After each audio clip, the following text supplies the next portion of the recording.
bilirrubina es un pigmento producido por el metabolismo de la hemoglobina. O sea, ¿qué quiere decir? Los glóbulos rojos se destruyen, queda libre la hemoglobina y eso se transforma en bilirrubina antihepato. ¿Ya? El síndrome ictérico, que es así como se conoce, se caracteriza por la presencia de ictericia en piel, escleras, membranas, mucosas, plasma y algunos cambios en el color de la orina y en las heces, que particularmente este último se produce porque es por donde se elimina la bilirrubina de nuestro cuerpo. O sea, no es normal que haya bilirrubina en el cuerpo. Cuando hay presencia es significativo de patología. ¿Entiende? La hiperbilirrubinemia puede deberse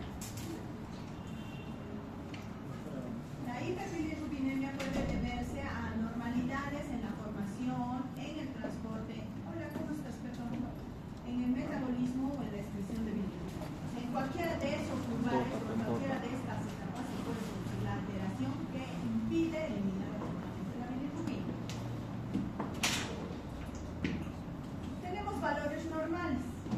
Estos valores normales están particularmente, hablamos de bilirrubina, o sea, esta bilirrubina se detecta en sangre particularmente.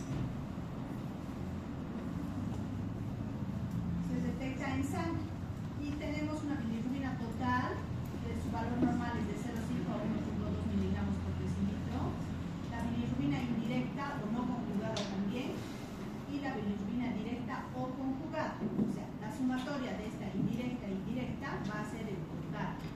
¿Ya? La ictericia puede ser clínicamente detectable cuando los valores de bilirrubina total son mayores de 3 miligramos por decilitro. Cuando la bilirrubina está por debajo de 3 miligramos, no va a haber icterico en ninguna de las estructuras que se han mencionado. Se detecta mejor con la luz natural. ¿Qué significa? No podemos revisar al paciente con luz artificial porque si no se va a ver más amarillo que lo negro. ¿Ya? Y es visible en un inicio particularmente en las escleras. ¿Por qué? Porque las escleras siempre tienen que ser blancas. Entonces, normalmente se puede detectar la presencia de ictericia cuando observamos detenidamente las escleras. ¿Ya? Y esto se debe a que hay una alta concentración de elastina.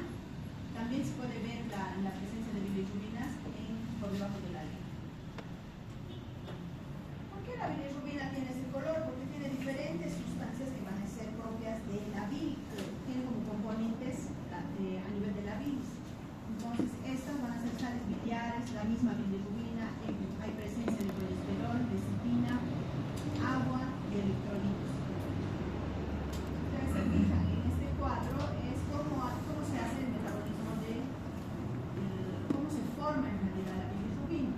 Tenemos eritrocitos viejos, senectos, cuya hemoglobina se va a ver liberada por la epoximoxigenasa y se va a volver biliverdina, y esta biliverdina al ingresar al hígado, este proceso de acá se produce a nivel del plasma, o sea, a nivel sanguíneo. A nivel del hígado, esta bilirrubina va a haber alteración a nivel de su captación, de la conjugación o de la excreción, y puede tornarse y alterarse y liberarse hacia el nivel del intestino.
¿Cómo hacemos la diferencia? Les había dicho ictericia e hiperbilirubinemia. Ictericia cuando los valores están elevados pero no superan a ciertos rangos.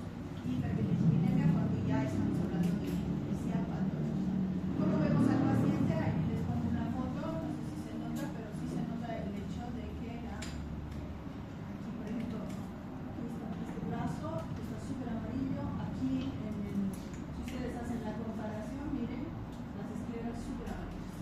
Y su misma piel está amarilla. ¿Ya? Eso es lo que se tiene que buscar. En procesos como hepatitis, por ejemplo, normalmente el paciente viene con un cuadro de deposición líquidas, malestar general, vómitos, náuseas, y lo único que nos lleva a pensar que en lugar de ser una gastroenteritis puede ser una hepatitis es el examen físico en el esclero, porque obviamente no se va a presentar así súper amarillo como canario en la esclera, ¿no ven? Va a estar levemente amarillo. Entonces, hoy en la noche cuando lleguen a su casa, miren qué color son sus escleras. ¿Ya?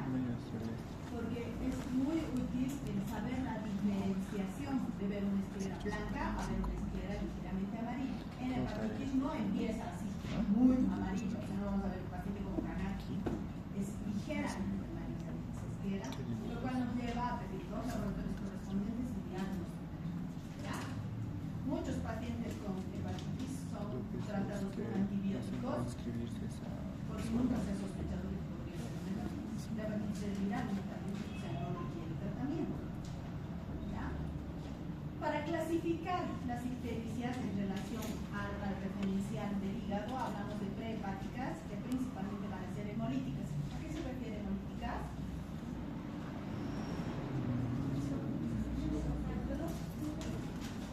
Sí, pero al referirme a hemolítico nos estamos refiriendo a una destrucción celular particularmente, ¿ya?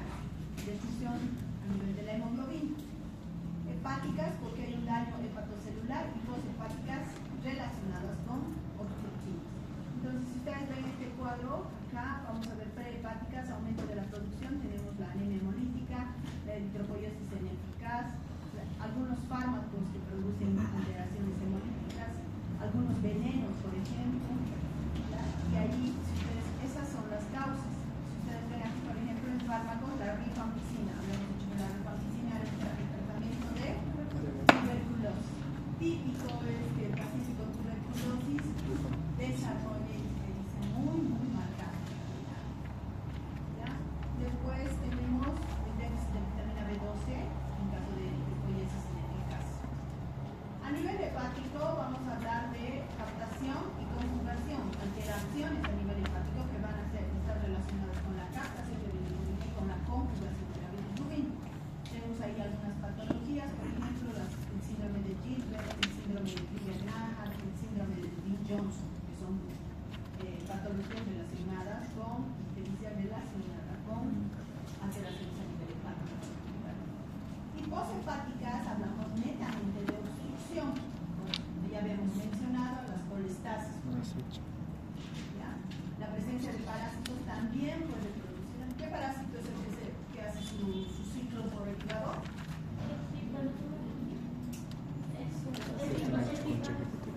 Exacto.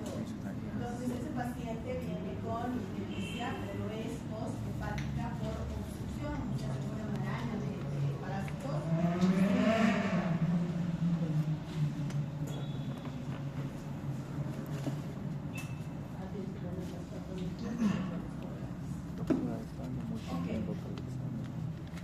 Entonces, estos son algunos ejemplos, ¿ya? Hablamos de bilirrubina prehepática relacionada con hemolicismo, en esta se presenta principalmente un incremento de la bilirrubina indirecta, que ocasionalmente puede en algunas ocasiones puede estar incrementada la bilirrubina directa, pero es propia de la indirecta cuando hablamos de hemólisis. En la eritropoiesis ineficaz hablamos principalmente de una hiperbilirubinemia neonatal, o sea, me refiero a ictericia o hiperbilirubinemia en neonatos. ¿Ya? Normalmente los neonatos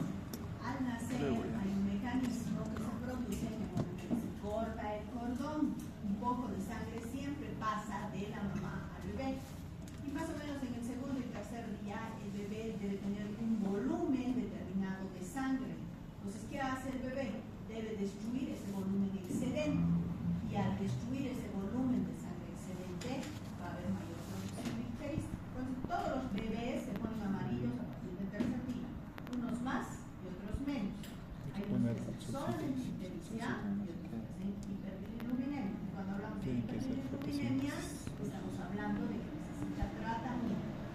¿Ya? Ok, entonces aquí el 97% de los recién nacidos aternos sanos tienen hiperbilirubinemia, o sea, quiere decir valores mayores a 1 miligramo por decilitro, y el 65% presenta una ictericia franca mayor a 5 miligramos por decilitro. Esta ictericia se denomina fisiológica, me refiero a esta que tiene valores superiores a 1 miligramo, y obedece a una destrucción acelerada de bacterias que, como les decía, por la conjugación de bilirrubina con un hígado inmaduro, particularmente, y una unión intracelular y expresión de la bilis defectuosa por la inmadurez intestinal. Los valores mayores a 12 miligramos de decilitro pueden considerarse patológicos en recién nacido, particularmente. Entre los 4 y 3 días pueden llegar incluso a valores de 30 miligramos.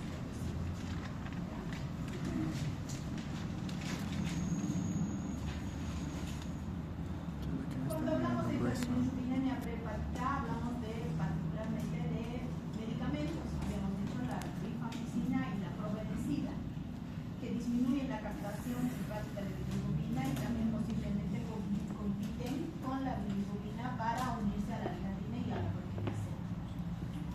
Tenemos trastornos hereditarios que van a producir alteraciones a nivel prehepático.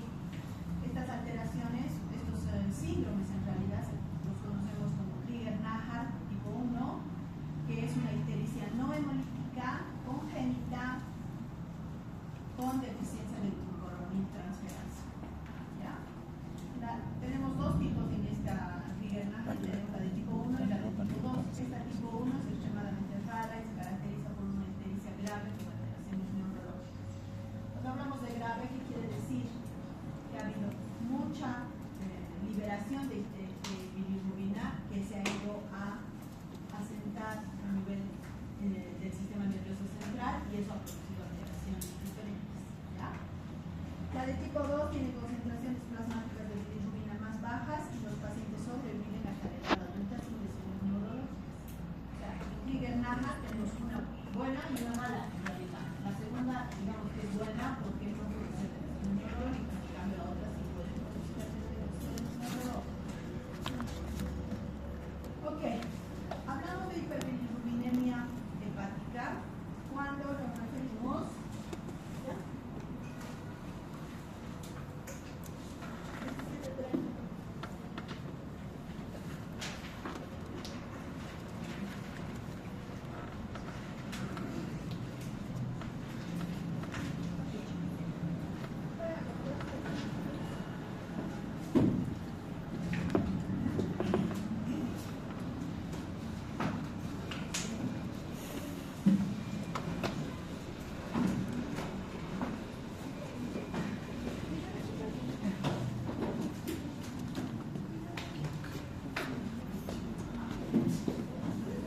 Hablamos de hiperbilirubinemia hepática cuando mencionamos como una disfunción hepática o incapacidad del hígado para excretar la carga de bilirrubina excesiva en la bilis particularmente.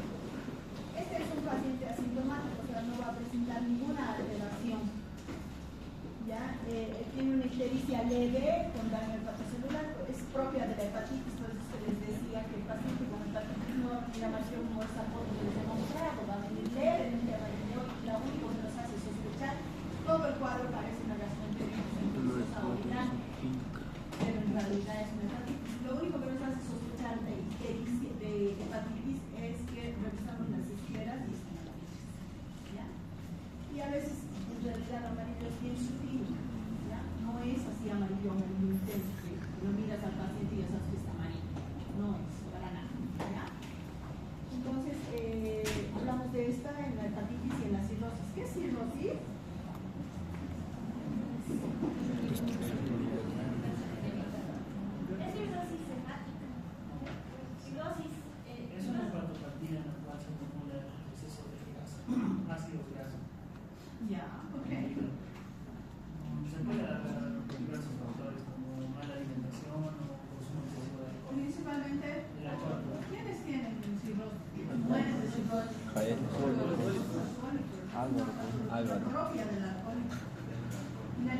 chica, en realidad, ¿no? Es el alcohólico cero. O sea, lo que pasa es que el alcohol es un mecanismo para producir alteraciones hepáticas con una línea muy pequeña y muy delgada en realidad para alteración. La Chantal también ya está. Se dice que es alcohólico con una copa de alcohol diario. En realidad. Personas que toman vino diario.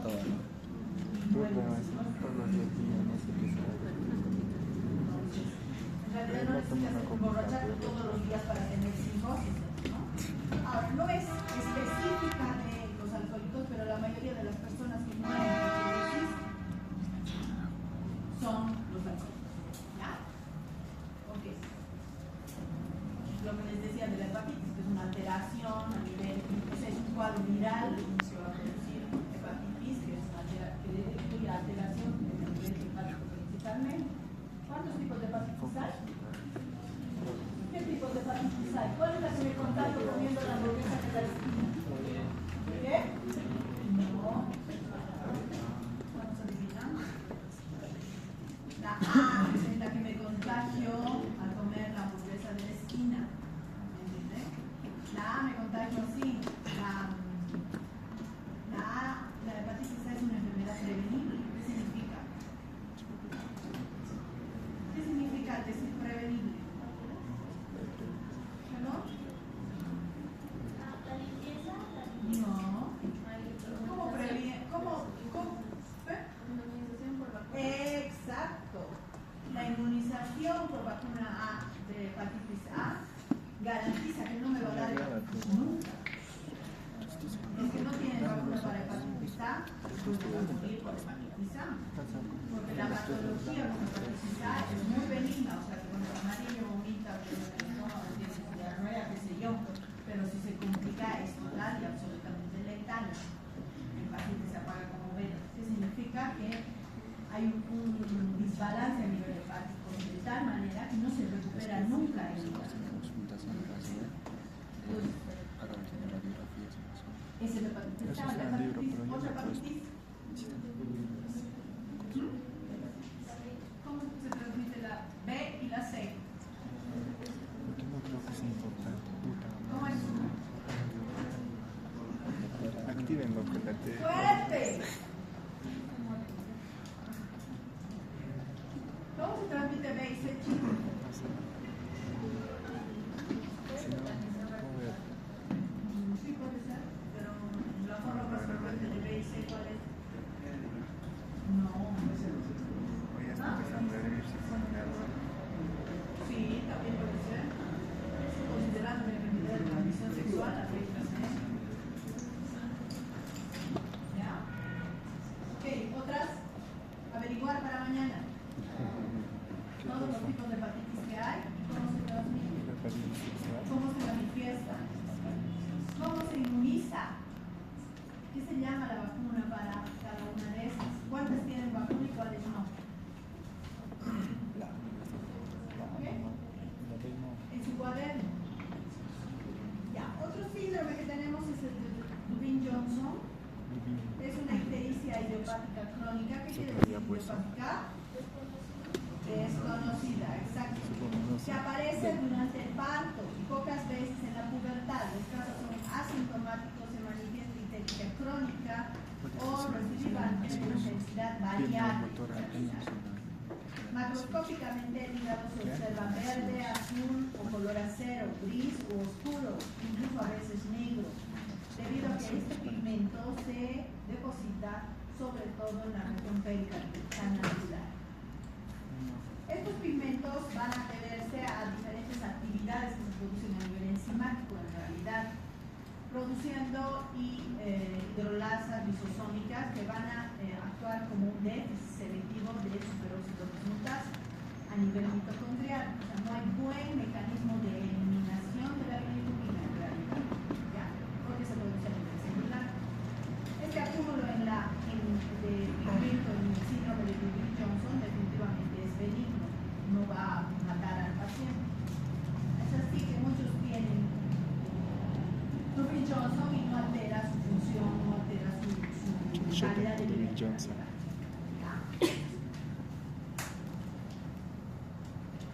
Tenemos otro síndrome que es el síndrome del rotor. Este es un trastorno benigno que consiste en ictericia familiar hemolítica, tiene un factor genético y va a haber un incremento particularmente de la bilirrubina directa, de la que se eleva. En estos pacientes presentan hiperbilirrubina en el bilirrubina conjugado mayor a 10 miligramos por decilitro. ¿Cuánto es el valor máximo de la bilirrubina directa? No, 3, exacto. 3. Esta se va a manifestar a los 20 años de edad, o sea, hasta los 20 el paciente va a ser sano y a los 20 años va a empezar a tornarse amarillo a predominio directo. ¿Dónde? ¿Cómo veo bilirrubina? ¿Qué prueba? ¿En qué? ¿Dónde veo la no en el hemograma? ¿El hemograma qué manifiesta? Exacto, es parte de la química sanguínea. ¿Cómo pido? Bilirrubina total y fraccionadas. Entonces nos van a reportar bilirrubina total, directa e indirecta. Los exámenes de laboratorio se piden se clasifican en hemograma y química sanguínea y otros que son específicos de otras enfermedades dirigidas. Entonces, en química sanguínea entra función renal, función hepática, bilirrubinas, todas esas. ¿Me entienden? Ok. La hiperbilirrubinemia poshepática, particularmente habíamos dicho que se llama obstructiva o también se llama colestásica. Esta tiene la propiedad de que se produce una obstrucción a partir del flujo biliar entre el hígado y el duodeno. Esta obstrucción puede llevarse a cabo en cualquier lugar, en realidad, entre estos dos órganos, el hígado y el duodeno. Pueden estar obstruidos los conductos hepáticos o a nivel de la ampolla de Bach. Las causas más frecuentes son estenosis del conducto biliar, la presencia de piedras o vesículas. Habíamos hablado el otro día, ¿verdad? La presencia de líquidos produce obstrucción a nivel hepático y este paciente se va a tornar histérico. O más propio de tumores que comprimen a nivel biliar o a nivel pancreático.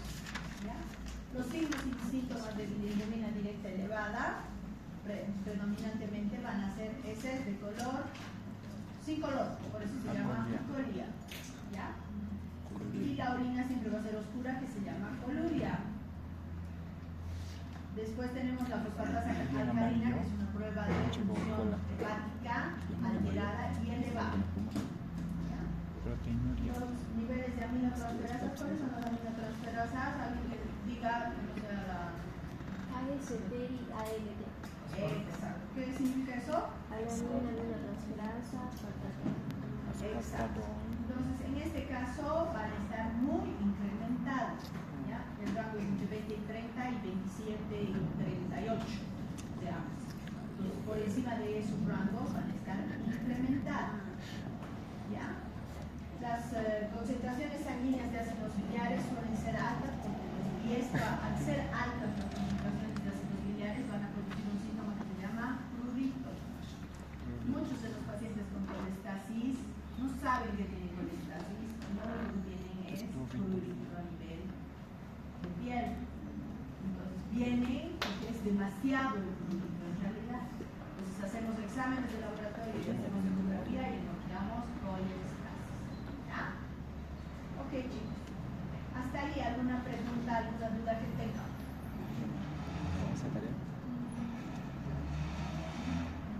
¿Nada?